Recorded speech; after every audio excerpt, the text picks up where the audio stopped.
All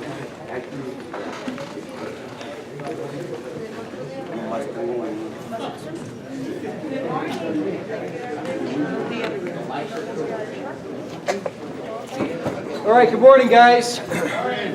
How many of you guys have the handout? Everybody have it? Anybody not have the handout? Anybody not have the handout? All right, so how many of you guys like being screwed? Not in the sexual sense of the word. And who's familiar with the old okey doke?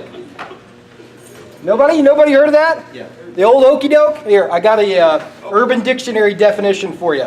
So okey doke, believing a lie, falling for a scam, con game, untruths, fraud, etc. Example, when you ask for a water cup at a fast food joint, you fill it with soda instead, thus getting a soda you didn't pay for. I didn't have enough for a drink, so I pulled an okey doke. Right? That's what an okey doke is. So if you have sex with a clown, does it feel funny? What about if you eat a clown? Does it taste funny? All right, so none of us likes being screwed, but at some point it becomes not being screwed anymore when everybody is collectively being screwed. Is it still being screwed? If it becomes commonplace, is it being screwed anymore when everybody's involved in it?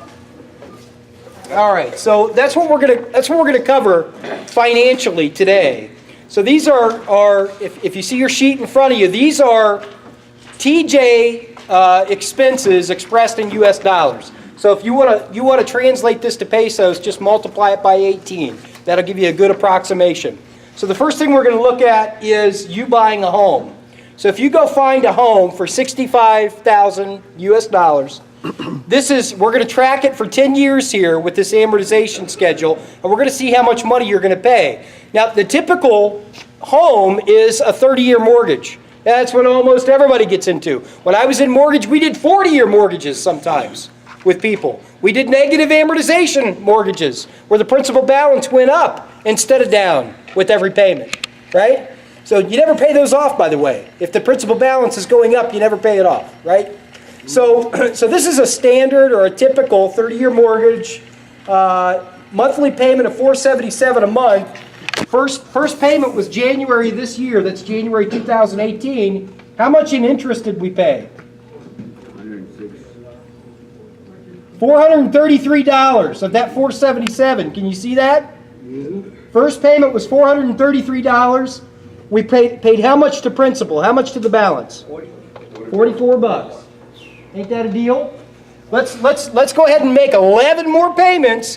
Now we're going to go to year number 2, January 2019. How much did we pay? $430 in interest and $47 to the balance of that mortgage, right? Let's make another 11 payments. Now we're getting into year 3, January 2020. How much did we pay in interest? $426. How much did we pay towards the balance? $51. $51, right? This is your standard amortization schedule on a 30-year mortgage. This is what everybody does. So when everybody does it, are they being screwed?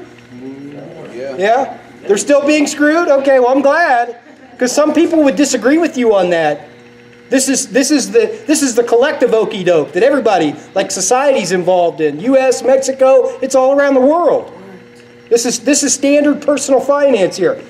So let's go on down to year number 10. So we're going to go all the way down to January of 2026.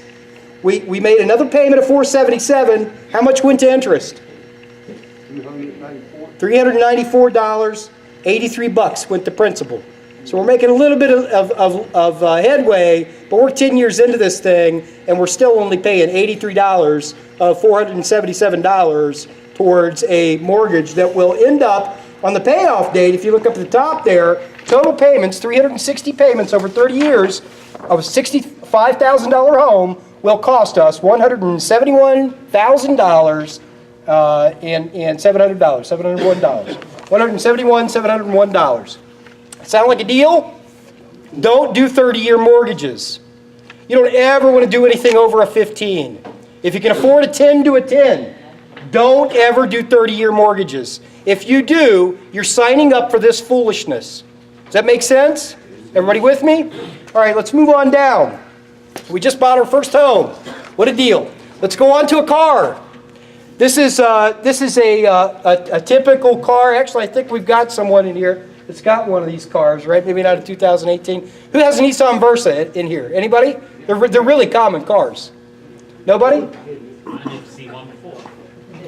Where's Naomi at? What do you got? Yeah, Naomi has a Sentra. Okay, well, this is a Versa. 2018 Versa is about 15 grand. That's why I like using this one, okay? So 2018 Versa, we're going to do a 4-year payoff. Now this amortization schedule looks a whole lot better.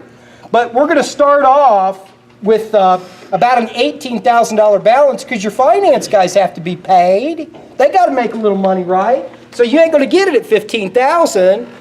They're probably going to get you with a warranty. You might want them ground effects on there and them nice rims, right? And then they got to get paid too. So we're going to start off with about $18,000 because that's the way that usually goes down, right?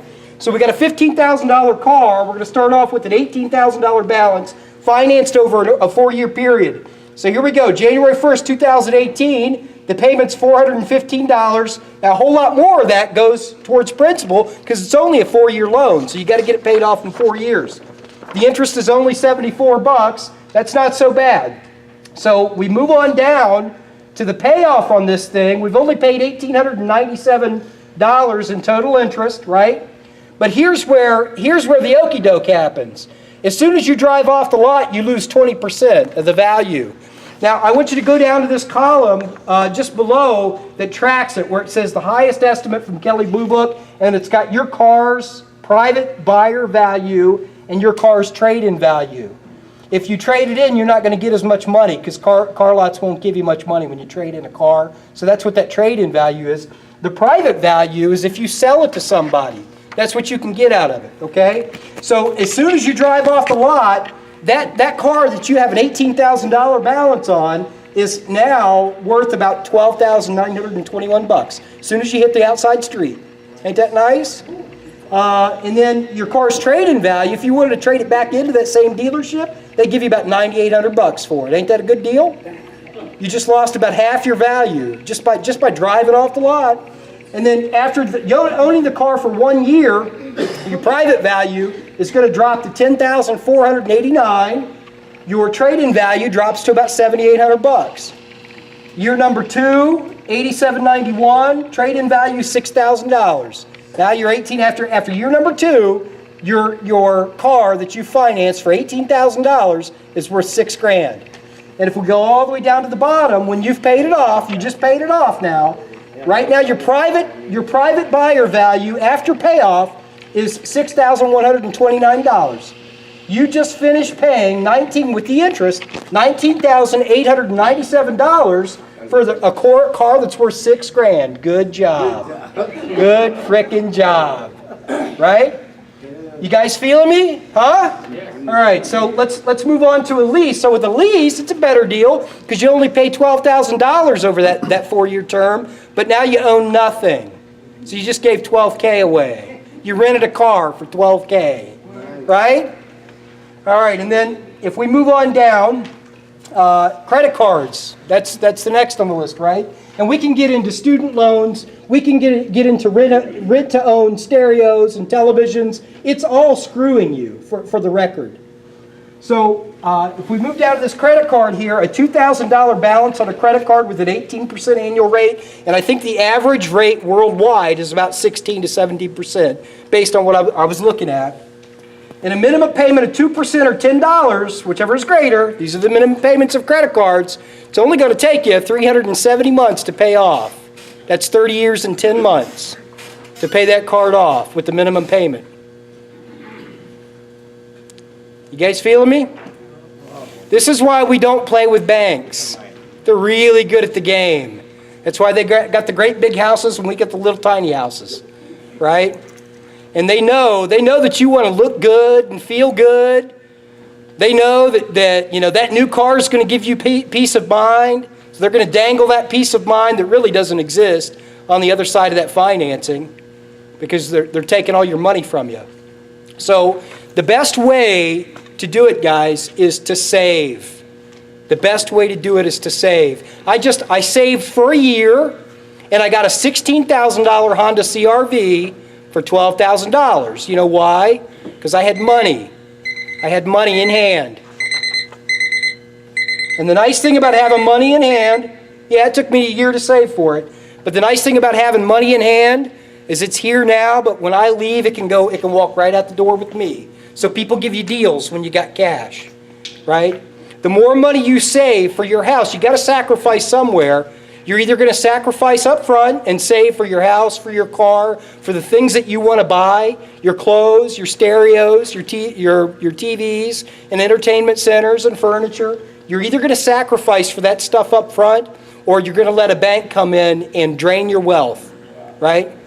And that's really what's happening. That's really what's happening, is that people are being buried in debt without them even realizing what's going on.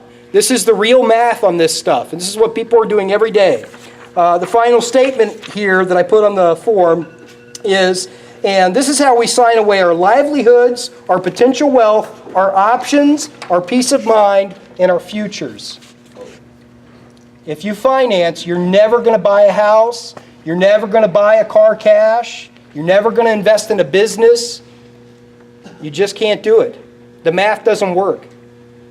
And the only tool that you have is your income. Save your income. Make sure you're paying yourself something with every check. Do a budget. You guys with me? All right, guys. Don't get okey-doked. It's Friday, post-date day. Double or triple today will change your whole week. Have a great day. Okie dokie. Great job.